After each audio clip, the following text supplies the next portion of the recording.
Ustedes lo saben, Palabra Libre lo hemos convertido en su versión, en su edición del día como hoy, jueves, en una alegre conversación muy didáctica, pedagógica, y digo alegre también porque no falta el ingrediente humorístico sobre la historia de nuestro país y un destacado político, una persona que ustedes conocen mucho en el campo de la política y pocos lo conocían en el campo de otra especialidad que él ha adquirido, aparte de la de ser abogado, la de historiador. La verdad que disfrutamos mucho cuando nos cuenta cómo hemos sido forjados en esta tierra del Perú, y en particular en la tierra de Lima. Invité la semana pasada a Fausto Alvarado, a quien le doy por supuesto la más cordial bienvenida, para hablar un poco y ligar históricamente este proyecto que tiene el presidente Pedro Pablo Kuczynski de dotar de agua potable y de saneamiento a la mayoría de la población, recordando que las civilizaciones se crean pues al borde de los ríos y de los mares, como ha sido pues en Egipto, como ha sido Roma, como ha sido Grecia, como ha sido nuestro propio país y nuestro propio Perú. ¿Acaso, digamos, el origen del incanato no se da en el lago Titicaca, por ejemplo, si nos apegamos tanto a la leyenda de Macocapa con Mamaollo, los hermanos Ayer, en fin? Pero hablábamos de las civilizaciones de Lima y Fausto Alvarado nos contaba la vez pasada, primero, que Lima no era tan chica como nosotros lo pensábamos, era más extensa por los primeros, además, nativos que estuvieron en nuestra tierra y de influencia chavín, según habíamos contado. O sea, ¿y cómo hicieron los chavín para venir hasta acá? Bueno, es un tema que todavía está dentro de la historia arqueológica y pertenece obviamente a un Perú antiguo, que le podemos llamar así, y que en base a la materialidad, a las evidencias, se está determinando, pero lo cual, como te digo, en materia de historia hay que tener presente que no es una pared totalmente impermeable. Siempre, como decía Vincent Vives, hay grietas por donde entran algunas interpretaciones y salen otras. La Huaca Puyana, por ejemplo, se decía Es que habría tenía algún reflejo de Chavín. Claro, habría que ver si Chavín es el corolario de un desarrollo de civilización que nace en la zona baja. O sea, Chavín está en una parte alta, vamos a llamar, de valles del río Guarmey, el río Casma, si los podemos ubicar, ¿no? Entonces, sobre ese tema de la influencia que han tenido en Lima, no cabe duda que habiendo sido Lima, por su propia condición, un centro de irradiación a partir de un lugar como Pachacamac, que es reconocido, y en donde hay inclusive una religión monoteísta, el dios Con, Tixi Viracocha, uno de los, y hay muchas leyendas al respecto. Quizás lo que tenemos ya de evidencia en la propia, ya en la historia misma, es lo que se encontró con el hombre europeo. Y lo que encontró ya es una colonización total del valle, de esta parte por los del río incas Lima, que habían bajado, Huayna Capa que había estado por acá. No, yo diría que no son los incas, y eso hay que tenerlo claro. Por Lima, eso, es bueno Lima que lo tiene vaya toda contando. la identidad étnica, toda la identidad propia de su propio desarrollo. Que en un momento tú tienes la zona, lo que podríamos llamar los Limac, y a eso te explicaba. Inclusive Lima es el punto también de irradiación de los dos grandes idiomas del mundo andino, tanto del quechua como del aymara, asumiendo una Lima por lo menos lo que es actualmente el departamento, ¿no? Claro. Entonces, ese desarrollo, tenemos una cultura Limac que sí se figura en un horizonte intermedio, creo que ahí puedo tener alguna imprecisión, de presencia chavín. Pero también después de eso también podríamos decir que hay una presencia también de la zona norteña, del Chimor famoso, ¿no? Pero Lima va desarrollando, los Ishmas es quizás a donde tenemos que remitirnos con la llegada del hombre europeo.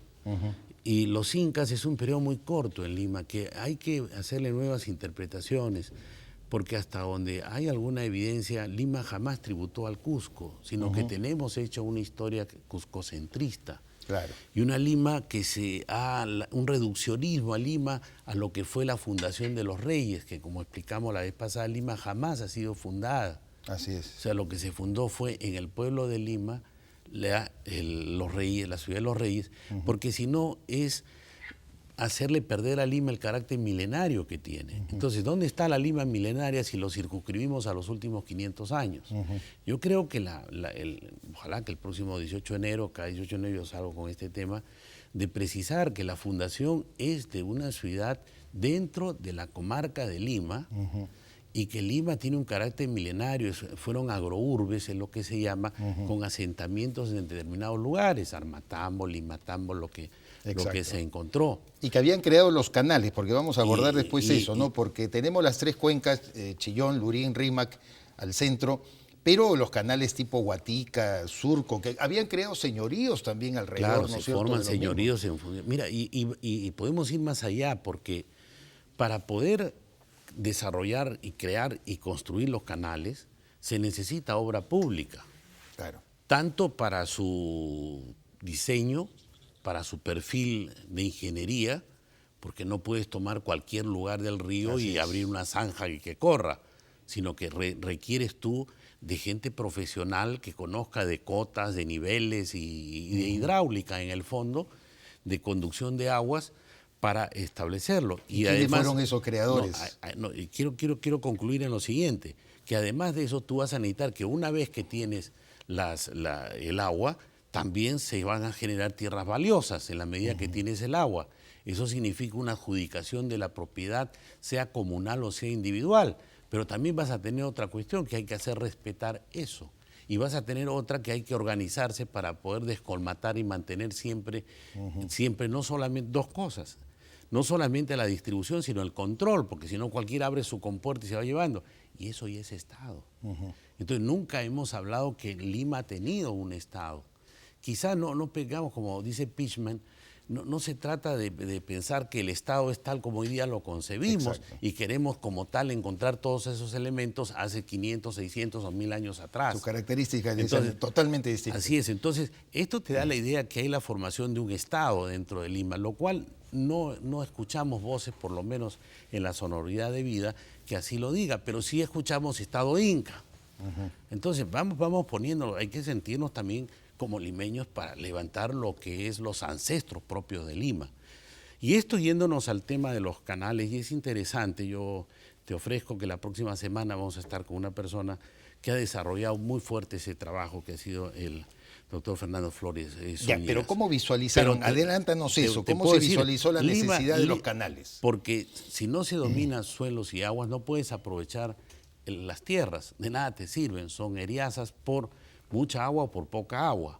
Entonces, de lo que se trata es disminuir el agua para que tenga capacidad de poder establecer vegas o sembríos o cultivos, por un lado, en el caso que tienes abundancia de agua, mediante drenajes, y en el caso que tienes escasez de agua, traerla de cotas más altas para irrigar las zonas de tierra. Nosotros tenemos la ventaja que se dice, ¿no?, los desiertos que vemos cuando vamos por la costa, pero no son desiertos, son pampas. Y hay una gran diferencia entre pampas y desiertos. ¿Cuál es? Porque en el caso del desierto la temperatura del suelo es de tal naturaleza que ninguna raíz sobrevive. O sea, se quema, vamos a llamar así, por más que tú la siembres y le pongas lo que le pongas. Pero en una pampa es diferente. En una pampa tú le llevas agua y le llevas abono y inmediatamente sale y puedes verlo todo lo que tienen las irrigaciones en la costa. Como son las pampas argentinas, por ejemplo, ¿no? ¿Y cómo se hace? ¿Cómo se han hecho las irrigaciones? Hay zonas donde puedes ir ahora y cómo ha llegado el agua, ha llegado mediante canales de corta más alta a zonas que eran aparentemente eriazas, por ejemplo. ¿Cuánta tierra eriaza hemos visto en los últimos 40, 50 años que se han convertido en cultivo? La pampa de Villacurí es un caso típico. El agua viene de las alturas a una zona que era arenosa. Los canales de Guatica, ¿de dónde viene? Y el canal de Surco. Ahora interpretémoslo, vamos a situarnos en el río Rímac. Sí. Entonces, si tú tienes que la parte de eyección del río hay abundante agua y en otras zonas resulta, por el contrario, que no hay agua, el arte de esto va a ser que se produzcan drenajes para poder llevar agua a los sitios en donde no hay la humedad. Entonces, como las filtraciones del agua vienen de la cordillera, en el caso de la parte sur del río Rímac, tú ves un gran farallón que es todo el malecón que viene desde Chorrillos. Entonces, ¿qué es lo que va a pasar en ese lugar? El agua viene por la parte superior ¿Y por qué llamamos chorrillos y los que, como yo, que somos bastante jóvenes, como unos adultos jóvenes, cuando éramos niños veíamos esos chorros que caían de la parte alta? Esos chorros no había... Uno salía de la playa y se lavaba la arena en los chorrillos. Sí, pero ahí no había alguien que estaba con una manguera desde abajo tirando para que te caiga desde arriba, no era una ducha. Así es. No, sino que eran los chorros que chorreaban porque las aguas de la cordillera drenaban a esa altura del farallón o del acantilado, y entonces todito podía ser, era verde. En la medida que se ha ido extrayendo agua del subsuelo, esa napa freática ha ido bajando, y hoy día la podemos ver casi a 1 metro de cuando uno va por la pista, mírenlo, y a 1 metrocito todo verdecito. Así. Lo de arriba es una cosa ya netamente cultural que el ser humano lo está haciendo mediante formas de riego. Y en la parte alta, a la inversa, el agua es escasa. Estas zonas de la Pampa de Amancay, si lo podemos ver, y las partes de las partes altas, pero estoy hablando de la parte de la costa. Por el contrario, o sea, cuando viajamos al sur vemos, antes de llegar a Chilca, lo que es San Bartolo, todas esas cosas, donde se está tratando de llevar agua justamente para hacer. Pero si uno ve hacia el fondo, cuando pasa por las Pampas de San Bartolo, va a ver muchos sembríos, hay naranjos, hay tañuelos, ¿no? ¿Y por qué? Porque al lado hay unas granjas del cual sale el abono. Entonces es cuestión de llevar agua y ya tenemos una tierra cultivable. Ahora bien, entonces se trata en la parte baja de ir haciendo sangraderas o canales que al torrente que viene, que se está perdiendo al mar, le restemos agua para llevarla ordenadamente, que ya no se expanda de tal manera que hace un manto y un humedal, sino que ya discurra por un canal, con lo cual a la hora de hacer el canal normalmente se hace una especie de camellones en donde ya permite inmediatamente que se pueda sembrar y las raíces no se pudran al estar en contacto permanente con el agua, y se ordena. Ya no vienes como un manto de chorro que te llena todo esto, sino que discurre por canales, que hay canales madres y canales hijas, y se va llevando. Pero una pregunta previa nada más, Fausto. ¿Se había estudiado antes la tierra, la posibilidad de habilitar esa tierra con los canales? Todas son habilitadas. Todas eran, por eso, pero ¿se estudia primero la tierra o simplemente el desvío del canal? Por eso te digo, hay una obra pública en la medida como estableces por dónde hay la cota para que el canal discurra más fácil, porque estás hablando de gravedad. Estás hablando entonces, lo que voy es que el primero que se hace es, porque vienen de abajo hacia arriba, como lo ha determinado Juan Ganter, un arquitecto que he estudiado, viene el canal, el primero es el canal de Maranga.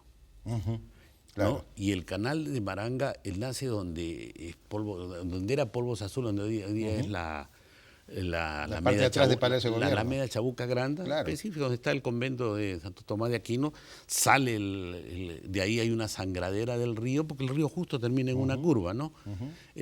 Y va a salir y va a discurrir una parte que se va a ir casi paralelo al río, en lo que va hacia la zona de Carmen de la Legua.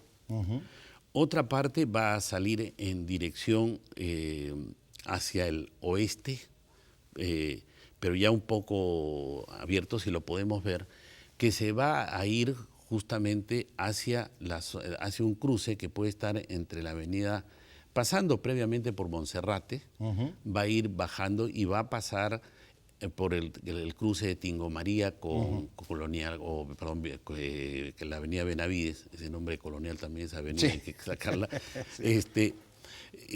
y va a pasar por donde hoy día ves la avenida Tingo María, va a seguir, no quiero hacerla difícil, en la zona, por la zona puedo tener algunas imprecisiones, como te digo, y va a llegar a donde está el Parque de la Bandera, y parece que ahí ha sido una distribución, porque por un lado se va a ir hacia el Fondo Pando, o sea, lógico, la Universidad que se Católica. denomina Maranga, además, ¿no es cierto? Por eso. Claro, otro va a seguir, ese que se va hacia la zona de Pando, va a pasar inclusive por donde era la Feria del Pacífico, donde había una gran huaca que era justamente desde donde se dominaba precisamente el uso del agua. Claro. Y otro de ahí va a ir por la zona esa del Paso de los Andes, y otra va a ir por el centro, por la avenida Sucre. Ese pueblo libre. Y van a ir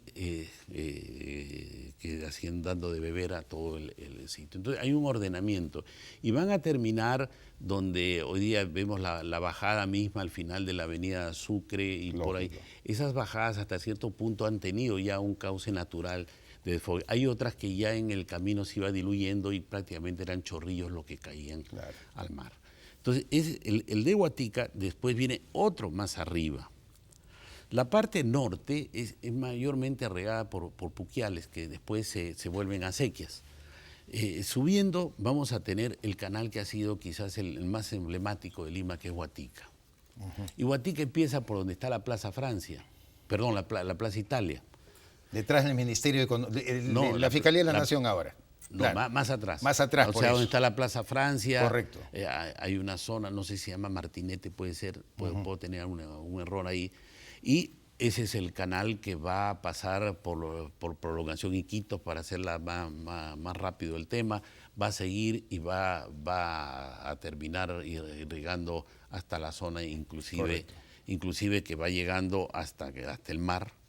Y tiene su zona que desfoga. Y bueno, para hacerlo un poco rápido, y tienes delante de lo que es Huatica vas a tener el de Surco, que podemos hablar después, claro. Y también más allá el de Lati o Ate. Bueno. Entonces, ese es en cuanto al río el asunto de lo que nosotros llamamos ríos, en realidad eran canales que fueron hechos, construidos, vienen de los Lima, el río Huatica, que no existían. Ninguno de estos canales sido obra del hombre europeo, ha sido del hombre limeño, del hombre andino. Y que además más adelante, como tú nos has explicado muchas veces, va a cobrar una mayor importancia en la determinación geográfica, incluso en la creación de los distritos que hemos venido hablando, Maranga, San Miguel, Huatica, que tiene que ver con la Victoria, en los caminos Surco, de que es un señorío, por eso existe el restaurante de nuestra querida amiga Isabel Álvarez, que lo denominó señorío de Surco, porque creó también una civilización ahí. Fausto Alvarado, yo te quiero agradecer mucho, yo de verdad me quedo siempre admirado, como creo que los mismos televidentes cuando te escuchamos en las precisiones que nos estás contando. El próximo jueves te comprometo entonces nuevamente a estar aquí